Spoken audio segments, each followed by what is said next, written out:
ओम शांति। आज मीठा बाबा प्यार का सागर, स्नेह का सागर अपने स्नेही बच्चों को देख रहा है और बाबा कहता है कि सारे बच्चे मधुबन में स्नेह की डोर में खिंचकर आ जाते हैं, क्योंकि बाबा भी निराकार है, हम भी निराकार हैं, लेकिन हमारा बाबा के साथ एक बहुत मीठा प्यार का रिश्ता है। स्नेह की एक डोर है जो बंधी हुई है और बाबा भी परम धाम से नीचे खिंच कर आ जाता है और हम बच्चे भी अपने स्थानों से सन्मुख बाबा को मिलने के लिए आ जाते हैं। वैसे भी वतन में हम जाते हैं, अपना भी एक गीत है ना, हम चले वतन की ओर बांध के प्रेम की डोर। तो क्योंकि प्रेम है तो वो प्रेम की डोर हमें आगे पीछे भी बाबा की ओर खींच लेती है, वतन में खींच लेती है, प्यार खींच लेता है। जो कई बार कहते हैं ना कि बाबा को याद करना बहुत मुश्किल लगता है, योग बहुत मुश्किल लगता है, माना संबंध नहीं है, प्यार नहीं है। क्योंकि जहाँ प्यार होती है वहाँ याद बहुत नेचुरल होती है। बाबा को नेचुरल शब्द बहुत पसंद है। बाबा चाहता है हमारे संस्कार नेचुरल हो, याद करने का संस्कार भी नेचुरल हो। तो आज हमारी वो जो स्नेह है, तो वतन में तो हम खिंचते ही हैं, लेकिन सबको होता है कि सन्मुख बाबा को मिलना है। तो बाबा जो सामने मधुबन में बैठे हैं, स्नेही बच्चे हैं, उन्हों को देख रहा है और बाबा कहता है कि जो सामने नहीं है लेकिन देश विदेश में अपने अपने स्थानों पर बाबा को याद कर रहे हैं या देख रहे हैं, उन्हों को भी बाबा बहुत प्यार से, स्नेह से देख रहा है। क्योंकि ये अविनाशी स्नेह, रूहानी स्नेह, परमात्म स्नेह, अनकंडीशनल लव भगवान के सिवाय कोई नहीं दे सकता। ये हम सब का अनुभव है। हम सब ने देहधारियों से प्यार भी पाया है, लेकिन उन्हीं देहधारियों से बहुत दुख भी प्राप्त किया है। उनके अनुसार सब कुछ होता है तो प्यार और मान भी प्राप्त किया है, लेकिन कभी कभी उनके अनुसार नहीं होता तो रिजेक्शन भी फेस किया है। और ऐसे भी नहीं तो हमने देखा है कि देहधारी सदा तो प्यार का सागर है नहीं। हाँ, जब उसकी स्थिति बहुत अच्छी होती है तो ज़रूर उससे प्यार रेडिएट होता है, वो भी हमें स्नेह देता है। लेकिन जैसे उसकी स्थिति भी ऊपर नीचे होती है, क्योंकि कोई भी परफेक्ट तो है नहीं, सतो प्रधान तो है नहीं, हर आत्मा अपने रजो या तमो स्टेज पर है, तो उन्हों की स्थिति ऊपर नीचे होती है तो वो प्यार अपने आप ब्लॉक हो जाता है। इसलिए हमने कई प्रकार की ठोकर खा करके फिर वैराग आया है पुरानी दुनिया से, और इसीलिए फिर परमात्मा का अविनाशी निस्वार्थ प्यार। संसार में हम अभी भी रहते हैं, लेकिन अभी हमें उनसे कुछ नहीं चाहिए। हम देने वाले हैं, उनसे चाहिए नहीं, लेकिन उन्हों को देने वाले हैं। दाता से लेकर दाता के बच्चे बनकर, अधिकारी बनकर सबको देना है। तो पहले तो बाबा ने स्नेही बच्चों को देखा, फिर आज के मुरली की जो लहर थी कि बाबा हर एक बच्चे की प्योरिटी की रॉयल्टी देख रहा है, हर एक की प्योरिटी का ताज देख रहा है। क्योंकि हम सब समझते हैं ब्राह्मण जीवन माना ही पवित्रता का जीवन, ब्राह्मण माना ही पवित्र।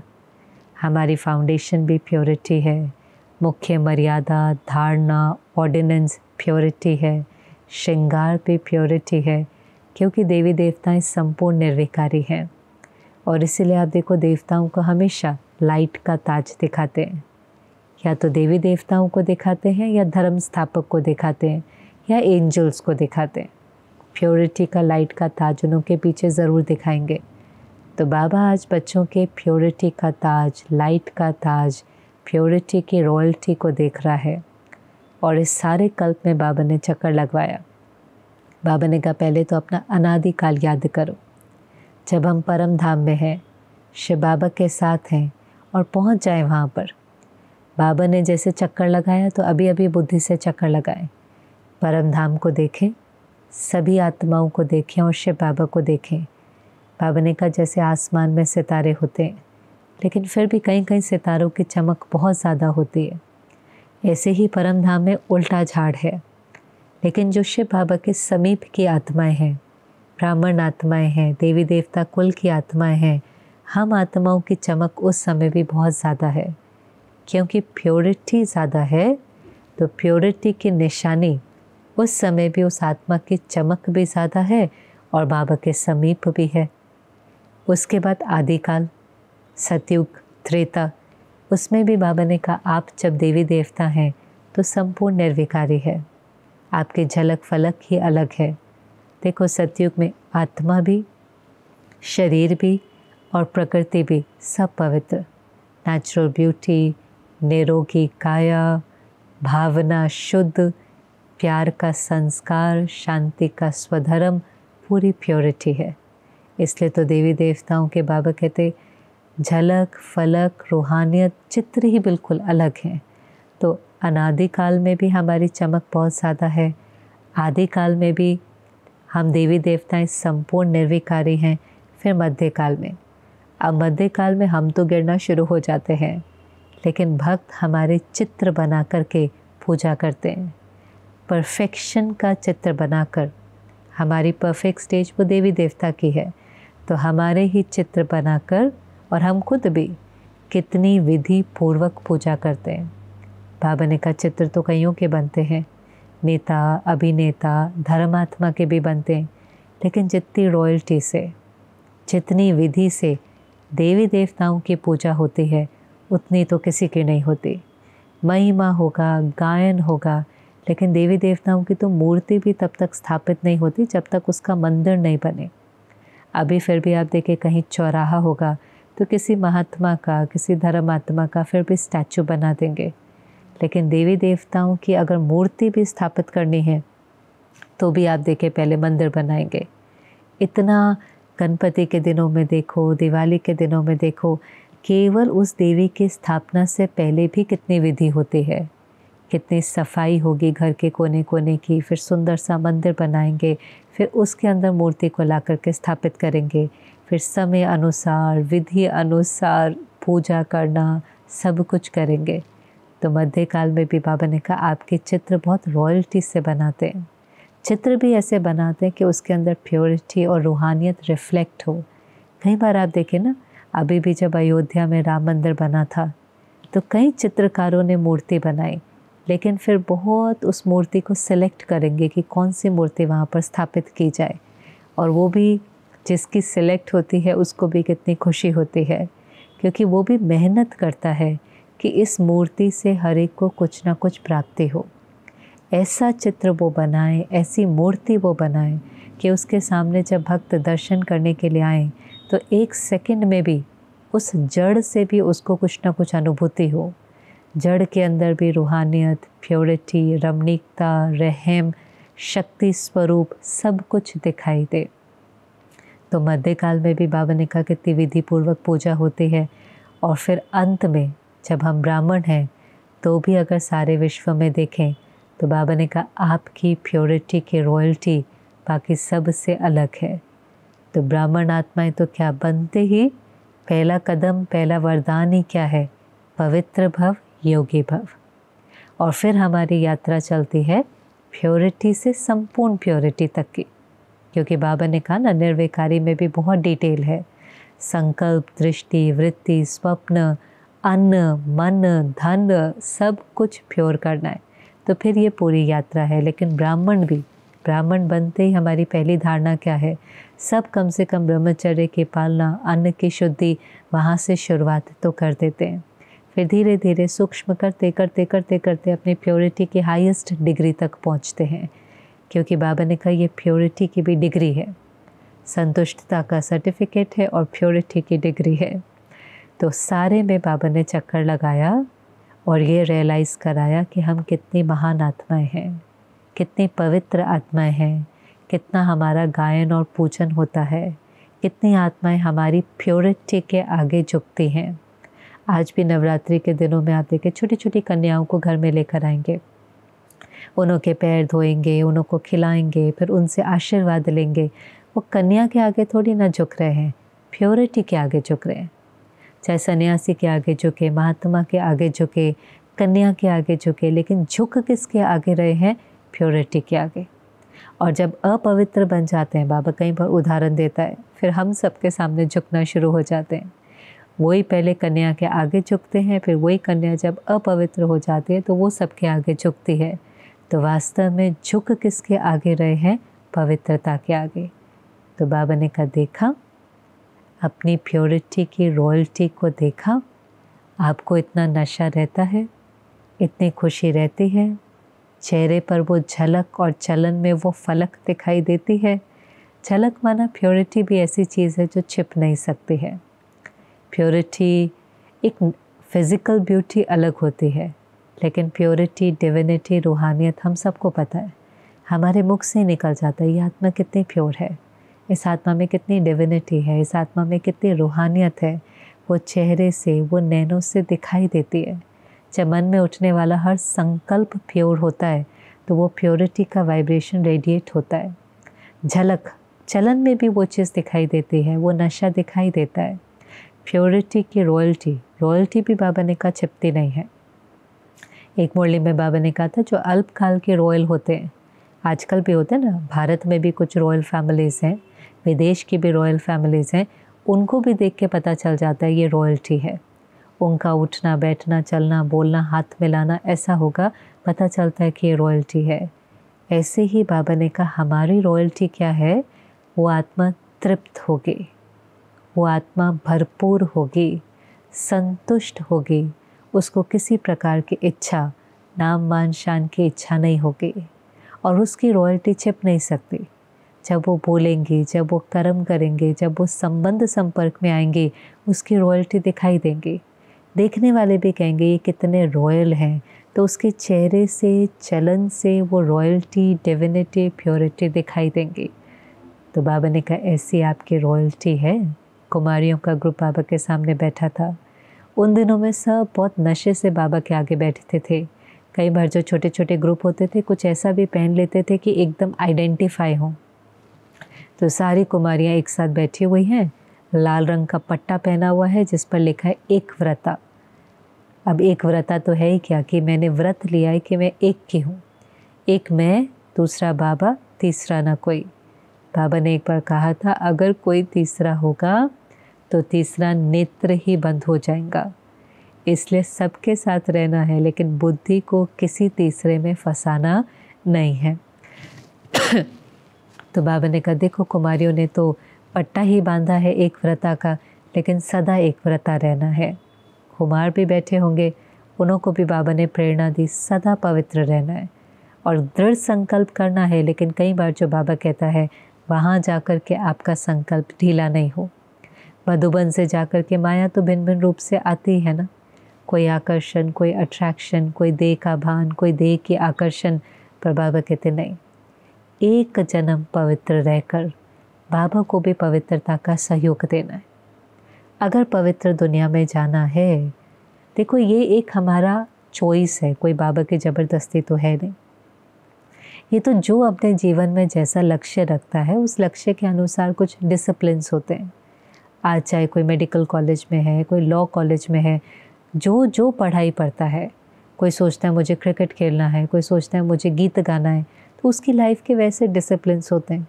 हमने भी स्कूल में आए, बाबा कहते हैं पाठशाला है, यूनिवर्सिटी है, एम ऑब्जेक्ट है देवी देवता बनना। अगर मुझे ये एम पसंद है और मैंने इस यात्रा करना शुरू किया, पढ़ाई पढ़ना शुरू किया, तो बाबा ने कहा देवताएं सर्वगुण संपन्न, 16 कला संपूर्ण, संपूर्ण निर्विकारी है। अगर वो संपूर्ण निर्विकारी है तो वो संस्कार आपको अभी धारण करना पड़ेगा। अगर नई दुनिया में जाना है, देवी देवता पद पाना है, उच्च पद पाना है, तो ये मुख्य धारणा है। ये कोई प्रिकॉशन वैसे है नहीं। कई बार नए होंगे, हम कहेंगे अच्छा ठीक है आप शुरुआत करो, पर वास्तव में अभी तो हमें पता है कि ये तो फाउंडेशन है, प्रिकॉशन थोड़ी ना है। बाबा कहते हैं ये तो ऑर्डिनेंस है, कोई बाबा की राय थोड़ी ना है, ये तो लॉ है। वरना अगर ये आपको एम ऑब्जेक्ट अगर ये बनना है, लक्ष्मी नारायण बनना है, तो ये बाबा की राय नहीं है, ये कोई प्रिकॉशन नहीं है, ये कंपल्सरी है। क्योंकि अगर पवित्र नहीं रहेंगे, समझो विकारों में जाते हैं, चाहे काम विकार भी है, तो देह का भान तो आएगा ना, बार बार विकारों में जाएंगे, भले उससे हमें टेम्पररी सुख भी मिले, पर देह का भान बढ़ेगा, फिर देह की आकर्षण होगी, फिर उस व्यक्ति से अटैचमेंट होगी, फिर उसको खोने का डर लगेगा, फिर उसको पोजेस करने की कोशिश करेंगे, फिर उससे कोई ना कोई इच्छा होंगी, पूरी नहीं होंगी तो हर्ट होंगे, फिर सारे विकार आते हैं। देह भान सारे विकारों की जड़ है। और अगर मुझे परमात्मा को याद करना है तो सोल कॉन्शियस बनना पड़ेगा, आत्माभिमानी बनना पड़ेगा, और अगर आत्माभिमानी बनना है तो हम विकारों के वश नहीं हो सकते। अगर हम काम विकार में बार बार जाते हैं तो आत्माभिमानी कैसे बनेंगे? फिर सोल कॉन्शियस नहीं हो सकते, नेचुरली बॉडी कॉन्शियस होंगे, क्योंकि बॉडी का भान है, बॉडी को देख रहे हैं, बॉडी की प्राप्ति कर रहे हैं कि सेंशुअल प्लेजर। दूसरा है सेंसरी प्लेजर। सेंसरी माना जो इन कर्मेंद्रियों से प्राप्त होता है, देखने का, सुनने का, खाने का, बोलने का। और तीसरा है सुपर सेंशुअस। एक है सेंशुअल जो काम विकार से मिलता है, फिर है सेंसरी जो कर्मेंद्रियों से मिलता है, फिर है सुपर सेंशुअस माना कर्मेंद्रियों से परे अतीन्द्रिय सुख। आत्मा बाबा के प्यार में ऐसे मग्न हो जाती कि वो भरपूर हो जाती है, उसके दिल से निकलता है, पाना था सो पा लिया। पत्थर से खेलने में भी मज़ा आता है, लेकिन जब हीरे मिलते हैं तो पत्थर छूट जाते हैं। इसलिए ब्राह्मण आत्माओं के लिए प्योरिटी बहुत ईजी है, दुनिया के लिए मुश्किल हो सकती है। इसलिए मुश्किल है क्योंकि प्राप्ति नहीं है। हमें तो बाबा मिला, योग लगाते हमें सर्व प्राप्तियाँ होती हैं, ज्ञान के खजाने की, गुणों की, शक्तियों की, दुआओं की, इतनी प्राप्तियां होने के बाद वो विकार तो छूट जाते हैं, छोड़ने थोड़ी ना पड़ते हैं। जैसे किसी को हीरे मिले तो पत्थर अपने आप छूट जाते हैं। तो बाबा ने जो हमें वरदान दिया वो क्या है? योगी भव, पवित्र भव। अगर आप योग लगाएंगे तो प्योरिटी नेचुरल है, लेकिन अगर योग नहीं लगाएंगे और अपने को उनसे भरेंगे नहीं, फिर प्योरिटी मुश्किल है, क्योंकि भरेंगे तो फिर देह की आकर्षण नहीं होती, विकारों की आकर्षण नहीं होती। खाली हैं तो हर चीज़ की आकर्षण होती है, हर विकार की आकर्षण होती है, खाने की, पीने की, इसकी उसकी, हर चीज़ की आकर्षण होती है। इच्छाएं बढ़ती चली जाती हैं। मटीरियलिस्टिक दुनिया में है तो भौतिक चीज़ों की भी इच्छाएं हमारी बढ़ती जाएंगी। इसलिए हमें पहले आप देखें, साकार के दिनों में आत्मा का पाठ बहुत पक्का बाबा ने कराया। परमात्मा से भी ज़्यादा एक दूसरे को देखो, बोलते रहो, मैं आत्मा हूँ, मैं आत्मा हूँ, मैं आत्मा हूँ। ये शरीर अलग है, मैं शरीर की मालिक हूँ, मैं कर्मेंद्रियों की मालिक हूँ, मैं आत्मा शांत स्वरूप हूँ, मैं भरपूर हूँ। आत्मा का पाठ बाबा ने बहुत पक्का कराया। फिर परमात्मा को याद करना तो नेचुरल था, क्योंकि जो कॉन्शियसनेस होती है वही याद होगा। अगर मैं डॉक्टर हूँ तो पेशेंट याद आएगा, अगर मैं मदर हूँ तो बच्चा याद आएगा, मैं टीचर हूँ तो स्टूडेंट याद आएगा, मैं आत्मा हूँ तो परमात्मा नेचुरली याद आएगा। फिर बाबा और प्योरिटी की डेप्थ में ले गया। वृत्ति की प्योरिटी क्या है? बाबा ने कहा वृत्ति की प्योरिटी माना हर आत्मा के प्रति शुभ भावना, शुभ कामना। वृत्ति बाबा ने पिछले दिनों भी बहुत अच्छे से समझाया था कि वृत्ति में अनेकों की कमज़ोरियाँ बैठ जाती हैं। और बाबा ने कहा था भले नॉलेजफुल बनो, आप नॉलेजफुल हैं, आपको समझ में आता है कि इसके अंदर ये कमज़ोरी है, ये झूठ बोलता है, ये लेट आता है, ये गुस्सा करता है, तो ये विकार गलत है, नॉलेज है, लेकिन ये झूठा है, ये क्रोधी है, ये हमेशा ही लेट आता है। उस व्यक्ति को लेबल दे देना माना उसकी कमज़ोरी को अपने चित्त में धारण करना, फिर उसी दृष्टि से उसको देखना। अब पवित्र दृष्टि क्या है? आत्मा को देखना, फरिश्ते को देखना, उसके आदि अनादि संस्कारों को देखना कि ये भी शांति, शक्ति, स्नेह, प्रेम स्वरूप आत्मा है। उसके अक्वायर्ड संस्कार को नहीं देखना। दाग तो हम सब पर लगे हुए हैं। काम, क्रोध, लोभ, मोह के अहंकार छोटे बड़े कड़े सब पर हैं, और ये तो मोटे मोटे हैं। इच्छा, ईर्ष्या, अलबेलापन, आलस्य, द्वेष, नफरत, रिवेंज, कितने दाग हैं। किसी पर कोई, किसी पर कोई, किसी पर ज़्यादा, किसी पर कम। हम सब वर्क इन प्रोग्रेस हैं, हम सब अपने दागों को निकाल रहे हैं। लेकिन बाबा ने कहा वृत्ति में किसी की कमज़ोरी नहीं हो, सिर्फ विशेषताएं हो। चाहे उसके अंदर 99 कमज़ोरी है, लेकिन एक विशेषता तो होगी, आप वो धारण करो और उस दृष्टि से उसको देखो।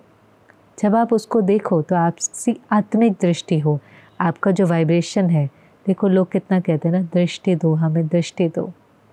दृष्टि का मतलब क्या है? देखने का तरीका हमें। और इसलिए दृष्टि कोई कहता भी है, जब हम दृष्टि को एक्सचेंज करते हैं एक दूसरे के सामने बैठ कर के, तो भाव होता है कि हम ना देह को देखें, ना पोजीशन को देखें, ना उसके आज के संस्कार को देखें, लेकिन उस ऊंची आत्मा को देखें। जैसे जब बाबा मिलन होता है और बाबा दृष्टि देता है, तो वो दृष्टि कितनी पावरफुल होती है, कितना हमें सुकून और राहत मिलती है। क्योंकि बाबा तो देह को, हमारी पोजीशन को, हमारे अक्वायर्ड लेबल्स या अक्वायर्ड संस्कारों को देखता ही नहीं है। अक्वायर्ड लेबल बना धर्म, जाति, कास्ट, पोजीशन, पढ़ाई, ये सब अक्वायर्ड लेबल हैं। और अक्वायर्ड संस्कार कौन से हैं? अक्वायर्ड माना जो हमने यात्रा में इकट्ठे किए हैं। और अक्वायर्ड संस्कार ये सारे काम, क्रोध, लोभ, मोह, अहंकार, ईर्ष्या, द्वेष, आलस्य, अलबेलापन, बहुत लंबी लिस्ट है। लेकिन इसके पार बाबा उस आत्मा को देखता है जो भगवान का बच्चा है, जो प्योर है, जो पवित्र है। तो बाबा ने कहा वृत्ति भी प्योर, दृष्टि भी प्योर, और फिर कर्म भी। कर्म में प्योरिटी माना सुख देना, सुख लेना, ना दुख देना, ना दुख लेना। अब दुख देना नहीं है, वो तो हमने बहुत सीखा था संसार में, कोई नई बात नहीं है। लेकिन बाबा ने कहा ना दुख देना है, ना दुख लेना है। एक बार जानकी दादी बैठी हुई थी साकार के दिनों में, ऐसे ही अपने बेड के ऊपर। रात का समय था, बाबा वहाँ से गुजर रहा था। बाबा ने कहा बच्ची क्या कर रही हो? कहा बाबा मैं अपना चार्ट देख रही हूँ। तो बाबा ने कहा बच्ची चार्ट में रोज़ ये ज़रूर देखना कि मैंने किसी को दुख दिया तो नहीं और मैंने किसी को दुख लिया तो नहीं। अब कभी जाने अनजाने में हम दे भी देते हैं तो बाबा कहते हैं बच्चे कोई बात नहीं, झुक जाओ। अगर आपने दिया तो उसके बाद उस आत्मा से माफ़ी मांग लो, उसका भी मन शांत हो, आपका भी मन शांत हो, फिर ईगो को बीच में नहीं लेकर आओ। और दूसरा बाबा कहता है दुख लेना भी नहीं है, वो डिफ़िकल्ट है। हम कहेंगे बाबा वो देता है तो हम क्या करें, फिर लेना ही पड़ता है।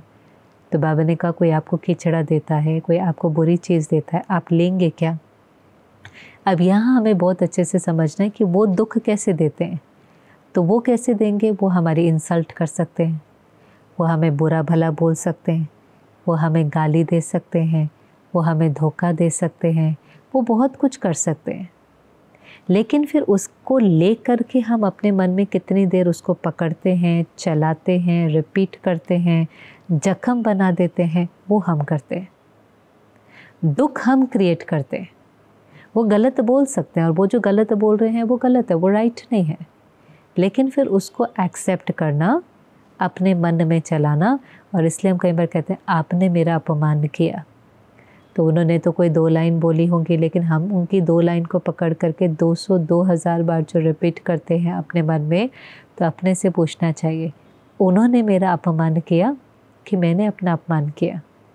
उन्होंने तो 2 बातें बोली, लेकिन मैंने अपने मन में वो बातें रिपीट कर करके जो जख्म बनाया, तो मैंने अपना अपमान किया ना। इसलिए बाबा कई बार कहते हैं बच्चे अपने पर रहम करो। आपको उनको फॉलो नहीं करना। दुनिया तो कहेंगे ईंट का जवाब पत्थर से, नहीं देंगे तो कहेंगे कमज़ोर है। बाबा कहते हैं किसको फॉलो करना है? दुनिया को फॉलो करना है कि बाप समान बनना है? बाप को फॉलो करना है। और भगवान तो किसी को दुख नहीं देता, उसका तो टाइटल ही क्या है, दुख हरता सुख करता। तो बाप समान बनना है, बाबा को फॉलो करना है, तो न दुख देना है न दुख लेना है। किसी ने कुछ कहा उस समय अपने को स्मृति दिलानी पड़ती है, और ये तो बहुत मूल्यों में बाबा ने पक्का करा है। बस हमें इसकी प्रैक्टिस करनी है। अगर हमें कभी ऐसा फील हो रहा है कि ये मन में संकल्प आता है फलाने ने मुझे बहुत दुख दिया, तुरंत अपने को समझाना है, याद दिलाना है वो इस समय दुखी है, परवश है, कमज़ोर है। कमज़ोर दुखी आत्मा ही दुख दे सकती है। या तो उसका इन्फेक्शन आप कैच करके आप भी बीमार हो जाओ, वो दुखी है आप भी दुखी हो जाओ, या आप तीसरे नेत्र से, ज्ञान के नेत्र से जो समझ बाबा ने दी है उससे देखो वो आत्मा दुखी है, अपनी कमज़ोरी के वश है। वो अपने बातों को मन में चला रही है, उसकी ईगो सामने आ रही है, वो अपने ही संस्कारों के कारण दुखी है। लेकिन अब उससे एनर्जी तो दुख ही रेडिएट होगी ना। अब मुझे उसको स्वीकार करना है कि नहीं करना है वो मेरे ऊपर है। हम एनर्जी के साथ 3 चीज़ें कर सकते हैं। या तो वो दुख देते हैं, हम उसको स्वीकार कर लेते हैं, अब्जॉर्ब कर लेते हैं, हम अपने मन में चला चला करके दुखी हो जाते हैं। वो जैसे कहते हैं आपसे कोई काम ठीक से नहीं होता, तो हम अपने मन में चला चला के ये हमेशा ऐसे बोलते हैं, ये मेरा सम्मान नहीं करते हैं, ये मेरी वैल्यू नहीं करते हैं, ये जीवन भर ऐसे करते हैं, चला चला करके दुखी हो सकते हैं। मैंने हमने उसको अब्जॉर्ब कर लिया एनर्जी को। दूसरा हम उसको रिफ्लेक्ट कर सकते हैं, हम भी कमज़ोर हैं, हमें भी वो इन्फेक्शन लग गया, हम कहते हैं वो ही दुख दे सकते हैं, तो हम इतने दुखी हो जाते हैं कि फिर हम भी ईंट का जवाब पत्थर से देते हैं। और ये कई बार होता है। देखो पहली चीज़ होता है हर्ट, हम दुखी होते हैं। फिर अगर हम जल्दी से अपने को हील नहीं करते तो वो दुख क्रोध में बदल जाता है, हर्ट एंगर में बदल जाता है, फिर हम भी उनको दुख दे देते हैं। और फिर भी हमने हीलिंग नहीं करी तो वो जो दुख क्रोध है वो फिर नफ़रत, और नफ़रत फिर बदले की भावना में बदलता है। इसलिए हम दुख ले नहीं सकते। हमारा दुख क्रोध में बदलेगा, क्रोध नफ़रत में बदलेगी, नफ़रत बदले की भावना में। हर्ट, एंगर, हेट्रेड, रिवेंज, यही दुनिया की भी साइकिल है। इसलिए तो बाबा कहता है दुख लो ही नहीं, और अगर दुखी हो तो बाबा कहते हैं बैठो बाबा के प्यार में अपनी हीलिंग करो। भगवान के प्यार के अलावा वो हीलिंग हो नहीं सकती। इसलिए तो लोग कहते हैं हम भूलना चाहते हैं, हम फॉरगिव करना चाहते हैं, होता नहीं है। क्यों नहीं होता है? क्योंकि जख्म पर कोई ऑइंटमेंट तो लगाना पड़ेगा ना, नहीं तो वो जख्म हील कैसे होगा। और बाबा का प्यार वो ऑइंटमेंट है, बाबा का प्यार वो दवाई है जिससे वो बीमारी अपने आप ठीक हो जाती है, हीलिंग हो जाती है। आप करके देखो। अब बाबा के चित्र के सामने बैठ जाओ, बाबा की दृष्टि के सामने बैठ जाओ, सारा अपना दिल बाबा के सामने देख करके बस बाबा की शक्तियाँ लो, नैन मुलाकात करो। धीरे धीरे थोड़े ही दिनों में ऐसा आपको लगेगा कि वो लाइट और माइट ने जैसे बिल्कुल हील कर दिया। वो जो अंदर में दर्द था, जख्म था, आपको पुरानी बातें याद ही नहीं आएंगी। यही तो योग की एक निशानी है। चाह करके भी आप याद करेंगे तो याद नहीं आएंगे, और अगर याद आ भी गई तो उसमें कोई भी दर्द नहीं होगा। जैसे समझो कई बार कहीं चोट लगती है, फिर वो चोट हील हो जाती है, लेकिन दाग रह जाता है, स्कार रह जाता है। लेकिन स्कार को देख करके भी, उस जख्म के निशान को देख करके भी आपको दर्द नहीं होगा। भले याद आ जाएगा कि ये चोट कैसे लगी थी, हम झूला झूलते गिर गए थे, हम सड़क पर चलते गिर गए थे, हमारा एक्सीडेंट हो गया था, आपको याद आ जाएगा, लेकिन कोई भी दर्द नहीं होगा। ऐसे ही पास्ट की बातें भूल थोड़ी ना सकती हैं, जब है ही हमारे आत्मा के ऊपर, डिलीट नहीं हो सकती। पर अब उनकी स्मृति दुख नहीं देंगे।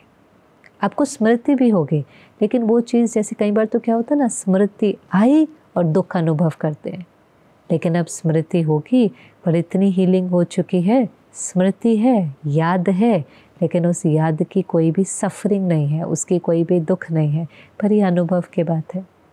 तो बाबा कहते या तो आप उसको ऑब्जॉर्व कर सकते हो या रिफ्लेक्ट कर सकते हो, आप भी गलत जवाब दे सकते हो। तीसरा, अगर हम भरे होंगे, हमारे पास प्योरिटी की रॉयल्टी होगी, हम तृप्त होंगे, हमें पता है वो परवश है, हमें पता है वो कमज़ोर है, तो फिर बाबा कहता है वहाँ से ब्लैक बॉल आई, आप वाइट भेजेंगे। माना उन्होंने गाली दी, निंदा करा, धोखा दिया, लेकिन आप, बाबा कहते हैं, उनके प्रति शुभ भावना और शुभकामना। गाली देने वाले को गले लगाना, अपकार करने वाले पर उपकार करना, माना हमारा वाइब्रेशन, हमारे बोल उनके प्रति चेंज नहीं होते। इसमें मेहनत है, पर यही मेहनत तो बाबा कहते हैं शहंशाह बनाएंगे। थोड़ा सहन तो करना पड़ेगा, लेकिन सहनशीलता की मूर्ति ही तो बनना है, तो ही तो संसार हमारे सामने झुकेगा। तो बाबा ने कहा आज जो डिसरिस्पेक्ट करते हैं कल रिस्पेक्ट करेंगे, आज जो गाली देते हैं वही आपको गले लगाएंगे, आज भले कुछ कहते हैं कल आपके सामने झुकेंगे, लेकिन पहले आपको थोड़ा समय सहन करना पड़ेगा। और नेचुरल सी बात है कि कोई आपके साथ गलत करे और आप फिर भी उसके साथ अच्छे रहें, तो धीरे धीरे उसके मन में आपके प्रति बहुत ऊंची भावना बन जाती है। यहाँ तक कि मैं आपको अनुभव सुनाऊं, पिछले दिन मैं सेवा पर एक स्थान पर गई थी। वहाँ पर मुझे एक भाई मिला जो, उसने जेल में ज्ञान लिया। उसने किसी का मर्डर किया था और वो जेल में 14 साल की सज़ा काट रहा था।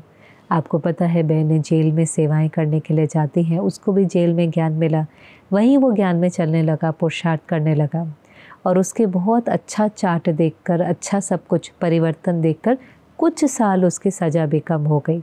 काफ़ी तो उसको काटनी पड़ी, पर कुछ एक साल, क्योंकि अगर बिहेवियर बहुत अच्छा हो, परिवर्तन बहुत अच्छा हो, तो कुछ साल की सज़ा कम हुई। फिर वो बाहर आया, अभी सेंटर पर बहुत अथक सेवाधारी है, बहुत मेहनत करता है। कई बार तो हंस करके दीदी को कहेगा, दीदी जेल में तो मुझे फ्री खाना मिलता था, लेकिन यहाँ तो बाबा अथक सेवा कराने के बाद ब्रह्मा भोजन खिलाता है। वरना अभी उसको हर चीज़ में जैसे वो रूहानियत और वो खुशी लौट आई है। लेकिन सबसे बड़ी बात यह है कि उसने गलत तो किया, पर अभी जो हो गया उसको तो चेंज नहीं कर सकते, पर बहुत योग किया, उस आत्मा के प्रति भी शुभ भावना रखी और जिसका किया था उसके परिवार को मिलने के लिए गए। और दीदी सुना रही थी कि उस परिवार के भी इस भाई ने इतनी पालना करी और इनका परिवर्तन देख करके कई बार वो परिवार जिसके परिवार में जिसका उन्होंने मर्डर किया था वो परिवार भी कई बार सेंटर पर आया है। और अब इस भाई के परिवर्तन को देख करके उन्हों को भी अभी मन में कुछ नहीं है, वो भी कहते ठीक है जो हुआ सो हुआ।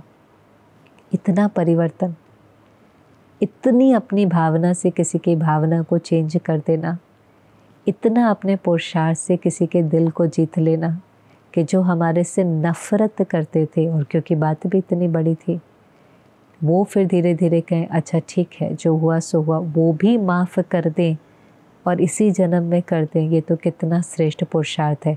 पर ऐसा मैजिक होता है, लेकिन उसके लिए उस आत्मा ने भी बहुत दिल से सच्चाई से तीव्र पुरुषार्थ किया, अथक सेवा करी, खूब योग किया, तो बाबा भी मदद करता है।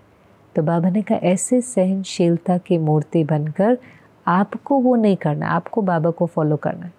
आपको ये नहीं कहना मैं कब तक सहन करूँ, मैं कब तक मरूँ। जो चीज़ राइट है वो तो सदा करनी है। अगर सहन करना आज बाबा ने मुरली में बहुत अच्छा समझाया। सहन करने का मतलब है उसको अंदर धारण नहीं करना, फील नहीं करना, डिस्टर्ब नहीं होना, ये है सहन करना। उसने कुछ बोला लेकिन मैंने उसको धारण किया, मन में रिपीट किया, फील किया, डिस्टर्ब हो गए, उसको सहन करना नहीं कहते, उसको दबना कहते। मैंने दबाया, फिर कभी तो दबाया, कभी एक्सप्रेस कर दिया, रिफ्लेक्ट कर दिया, बोल दिया। लेकिन बाबा कहता है आप उसको धारण ही नहीं करो, आप उसका चिंतन ही नहीं करो, आप उसका वर्णन ही नहीं करो, आप अपनी भावना को शुद्ध रखो। आप उस समय अपने को याद दिलाओ ये कमज़ोर आत्मा है, ये परवश आत्मा है। बाबा ने मुझे श्रीमत दी है कि इस आत्मा को भी गले लगाना है, इस आत्मा के प्रति भी शुभ भावना रखनी है। ऐसे करते करते करते वो चीज़ भी नेचुरल हो जाती है। तो ये बाबा के जैसे मेन मुरली का क्रक्स था। और फिर तो बाबा ने डबल विदेशियों को भी कहा आप डबल पुरुषार्थी हैं तो रॉयल्टी का भी डबल नशा होना चाहिए। डबल विदेशियों को भी कहा, प्रवृत्ति वाले भी बैठे थे उन्हों को भी बाबा ने कहा देखो आपको क्यों बाबा ने छुट्टी दी घर में रहने की, जबकि प्योरिटी की धारणा है। क्योंकि बाबा ने कहा आप जब इकट्ठे रहकर पवित्र रहेंगे तो दुनिया को लगेगा ये तो कमाल हो गई। और बड़े बड़े महामंडलेश्वर भी जो इसको असंभव समझते हैं, जो कहते हो ही नहीं सकता कि अगर पवित्र रहना है तो उसके लिए तो आपको संन्यास लेना पड़ेगा, जंगल में जाना पड़ेगा, प्रवृत्ति में रहते कैसे होगा। इसलिए तो वो निवृत्ति मार्ग चूज़ करते हैं, निवृत्त हो जाते हैं, छोड़कर चले जाते हैं। बाबा ने कहा वो भी आपके पाँव में झुकेंगे। और मेजॉरिटी सेंटर्स पर हर जगह जो बाबा के रेगुलर आने वाले बच्चे हैं उसमें से 80% बच्चे हर सेंटर पर पूरी धारणाएं फॉलो करते हैं। थोड़े होंगे जो अभी भी कुछ बंधन में होंगे, कुछ मेहनत कर रहे होंगे, कुछ नए होंगे, लेकिन फिर भी आप किसी भी क्लास में हाथ उठवा कर देख लो, लगभग 70 से 80% आपको हर जगह की संख्या मिलेगी। क्योंकि ये तो हमारे फंडामेंटल प्रिंसिपल्स हैं, ये तो मुख्य है ना, ये तो आधार है। शुद्ध अन्न है, ब्रह्मचर्य की पालना है, रोज़ मुरली सुनना है और दिव्य गुणों की धारणा है। तो ये तो हमारे आधार है। इसलिए जो इस मार्ग पर चलता है वो तो पहले इसको धारण करता है, उसको पता है कि ये तो मुख्य आधार स्तंभ है, इसके बिना तो ये यात्रा करना ही मुश्किल है। तो बाबा ने कहा प्रवृत्ति वाले भी सारे विश्व के आगे एग्जाम्पल, सैम्पल का रूप बनेंगे। तो प्रवृत्ति वाले भी थे, फिर टीचर्स भी थे। टीचर्स को भी बाबा ने कहा आप अपने फीचर्स से फ्यूचर दिखाने वाले हो, फीचर्स के द्वारा फरिश्ता दिखाई दे, आपकी रॉयल्टी और प्योरिटी दिखाई दे। देख करके कोई कहे ये तो फरिश्ता है। और ये तो कई मूल्यों में बाबा कहता है फीचर्स मना नैनों में चमक हो, चेहरे पर चमक हो, रूहानियत के मुस्कुराहट हो, मन बिल्कुल निर्मल हो, चित्त बिल्कुल शांत हो, तो ही तो वो एंजल दिखाई देंगे ना, हल्के। इतनी सेवा करते हुए भी कोई बोझ नहीं है, कोई ईगो नहीं है, निर्मानता है। और फिर बाबा ने कहा दुनिया वैसे कहती है परमात्मा सर्वव्यापी है, लेकिन फिर जब एक एक ब्रह्मा कुमारी के अंदर ये फरिश्ता स्वरूप देखेंगे तो सच में कहेंगे अरे ये तो भगवान का रूप है। तो फिर परमात्मा सर्वव्यापी हो जाएगा। ऐसे सर्वव्यापी नहीं है, लेकिन आप बिल्कुल उसका स्वरूप बन जाओ। इसीलिए तो दुनिया में भी क्या कहते हैं, God made man in his own image. सब बच्चे बाप समान बन जाएंगे, बाप तो नहीं बन सकते पर इतने बाप समान बन जाएंगे कि सब कहने लगेंगे ये तो बिल्कुल परमात्मा की छवि इनके अंदर दिखाई देती है। तब बाबा ने कहा नाम बाला होगा। तो एक एक को, चाहे कुमार है, कुमारी है, प्रवृत्ति वाले हैं, टीचर्स हैं, सबको बाबा प्रेरणा देता है, उन्हों की धारणा की मुबारक भी देता है, कैसे विश्व उनको देखेगा वो भी दिखाता है, लेकिन फिर प्रेरणा भी देता है कि हर एक को अपनी प्योरिटी के द्वारा सेवा करनी है। डबल विदेशियों को भी बाबा ने कहा आपको अमर भव का वरदान। अमर भव क्यों? क्योंकि ये बहुत लंबी यात्रा है। कई बार उमंग उत्साह से शुरू करेंगे, पुरुषार्थ करेंगे, लेकिन ये यात्रा कौन सी है? हम बाबा को कहते हैं हमें पतित से पावन बनाओ। तो पतित से पावन बनना है तो सारे विकार बाहर आएंगे, सारा हिसाब किताब सामने आएगा। तो कहीं डर जाते हैं, कहते ज्ञान में चलने से ना और ही पेपर आते हैं। तो ये तो ऐसे है कि हमने कोई अलमारी खोली सफाई करने के लिए, तो जब सफाई करने के लिए खोलेंगे तो एक बार तो सारा गंद बाहर आएगा, तभी तो हमने खोली ना कि किचड़ा हम सारा क्लीन करें। जैसे आप दिवाली की सफाई करो तो किसी को देख करके लगेगा ये तो सारा घर फैला हुआ है, पर आपको पता है कि आप सफाई कर रहे हो और थोड़े समय के बाद ये बिल्कुल क्लीन हो जाएगा। ऐसे ही वो जब सफाई होनी शुरू होती है, गंदगी बाहर आती है, हिसाब किताब सामने आता है, तो अपनी शक्तियों को बढ़ाने की जगह, अपने गुणों को यूज़ करने की जगह, ज्ञान को यूज़ करने की जगह किनारा कर लेते हैं, थक जाते हैं। एक बार बहुत तेज़ी से चलेंगे लेकिन फिर थक जाते हैं।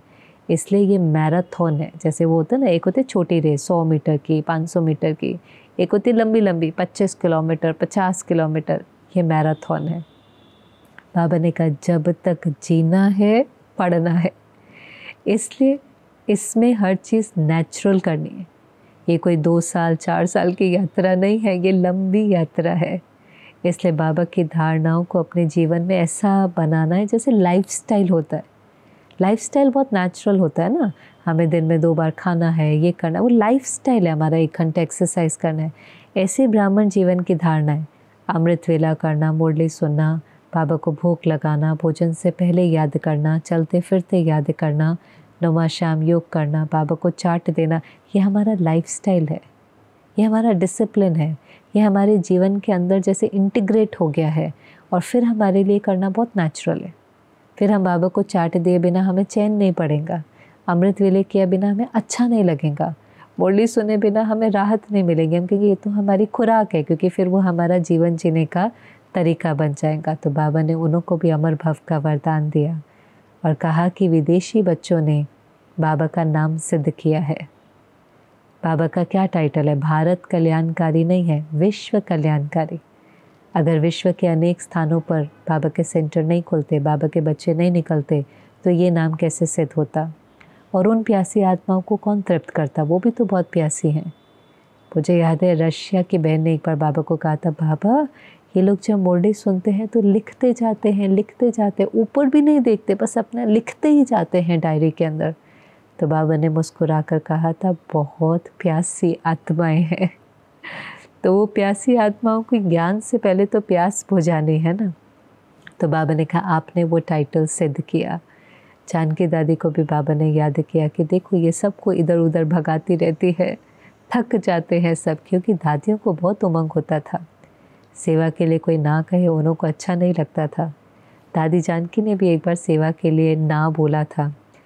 तो बाबा ने, साकार के दिन थे, तो बाबा ने कहा वो तुम्हें बुलाया था, गए क्यों नहीं? तो कहा थोड़ा ही कुछ भाड़ा होगा, 18 या 27 रुपीज़ कुछ तो था आने जाने का खर्च। तो कहा बाबा पैसा नहीं था इसलिए मना किया। तो बाबा ने कहा सेवा के लिए मना किया था। तो बाबा ने कहा खाना खाया? तो कहाँ खाया? तो कहा जब खाना खाया तो सेवा क्यों नहीं करी? तो बाबा ने वो कूट कूट के अंदर भरा था कि आप सेवा के लिए ना नहीं बोलो, धन आ जाएगा, साधन साल्वेशन आ जाएंगे, जो प्रोग्राम रखेगा वो लेकर के भी जाएगा, छोड़ कर के भी जाएगा, लेकिन आप ना नहीं बोलो सेवा के लिए। तो फिर उसी कारण से दादियों ने भी वैसे ही ट्रेन किया। तो बाबा आज कह रहे हैं थका देती है, और बाबा ने कहा थकाना नहीं, बैलेंस से सेवा करना। और बाकी सबको भी कहा देखो आप खुश होते हो, एक बार थकते हो, लेकिन जब सेवा करते हो, भाषण करते हो, अनेकों की दुआएं मिलती है, तो सारी थकावट दूर हो जाती है। और ये सच है, कई बार थकावट तो होगी क्योंकि कोई ट्रैवल कर रहा है, भाषण कर रहा है, लेकिन फिर सबका प्यार, सबकी दुआएं, जिन्हों के जीवन परिवर्तन होते हैं, जिन्हों को कोई बात टच होती है, जो भगवान से जुड़ जाते हैं, जो अपने वर्षे के अधिकारी बन जाते हैं, उन्हों की दुआएं सारी थकावट दूर कर देती है। और फिर लास्ट जो बाबा ने कहा कि भले सेवा करो, लेकिन वाचा से भी करो और मनसा से भी करो। अब पिछले दिनों कोई कह रहा था मनसा और वाचा की इकट्ठे कैसे करें। वाचा से हम संदेश देंगे, लेकिन मनसा से उस समय कुछ नहीं करना। मनसा हमारे काफ़ी समय के पुरुषार्थ से जो शक्तिशाली बनती है, उसका वाइब्रेशन उस समय रेडिएट होता है। स्व उन्नति जो हम जीवन भर करते हैं, उससे जो हमारी स्थिति बनती है, उसका एक वाइब्रेशन होता है। नेचुरली हम बाबा की याद में हैं, निरंकारी हैं, निर्मानता है, अंदर में कोई आश नहीं है, नाम मान शान नहीं चाहिए, भरे हुए हैं, भगवान के प्यार समाया हुआ है। वो वाइब्रेशन ऑटोमेटिकली वायुमंडल में रेडिएट होता है, कुछ करना नहीं पड़ता। उस समय तो आप कुछ कर ही नहीं सकते, आप उस समय भाषण कर रहे हो, आप लोगों के साथ इंटरैक्ट कर रहे हो, बीच बीच में थोड़ा ही बाबा को याद कर सकते हैं, लेकिन जो स्व उन्नति से हमारी स्व स्थिति बन चुकी है, उसका वाइब्रेशन, चाहे वो प्योरिटी का, रॉयल्टी का, ह्यूमिलिटी का है, वो नेचुरली रेडिएट होता है। नेचुरली दुनिया वालों का भी होता है। जैसे अभी रतन टाटा जी का हमने देखा, कोई हम सब उन्हों के संपर्क में थोड़ी ना आए थे, तो भी सारी दुनिया कह रही थी बहुत काइंड थे, कंपैशनेट थे, हम्बल थे, तो छिपे तो नहीं रहे। जो बाबा भी कहता है कोई गुप्त नहीं रह सकता। भले एक एक के संपर्क में नहीं आएगा, तो भी जो उसकी विशेषता है, जो उसका गुण है, वो दुनिया के सामने प्रत्यक्ष होता ही है। ऐसे ही बाबा ने कहा, बाबा के जो बच्चे हैं, उन्हों का वाइब्रेशन, उन्हों की स्थिति, रॉयल्टी, प्योरिटी, डिविनिटी दुनिया के सामने प्रत्यक्ष होगी, तो ही तो बाबा भी प्रत्यक्ष होगा। तो सारी मुरली प्योरिटी के ऊपर थी। कितने हम प्योर हैं, पहले बाबा ने चक्कर लगाया, फिर कैसे दृष्टि, वृत्ति, कृति में पवित्र बनना है, ना दुख देना है, ना दुख लेना है, बाबा को फॉलो करना है, सबको सुख देना है, सहनशील बनना है, अंदर फील नहीं करना, उन बातों को अंदर में धारण नहीं करना है, और दुनिया को चैलेंज करके दिखाना है कि हम पवित्र रहकर पवित्र दुनिया की स्थापना करेंगे। सतयुगी संस्कारों को धारण करके इस सृष्टि को सतयुग बनाएंगे। तो जो भी बात आपको भी अच्छी लगी, ज़रूर कमेंट में लिखें, उसको धारण करें और उसको स्मृति में और पक्का करें। ओम शांति।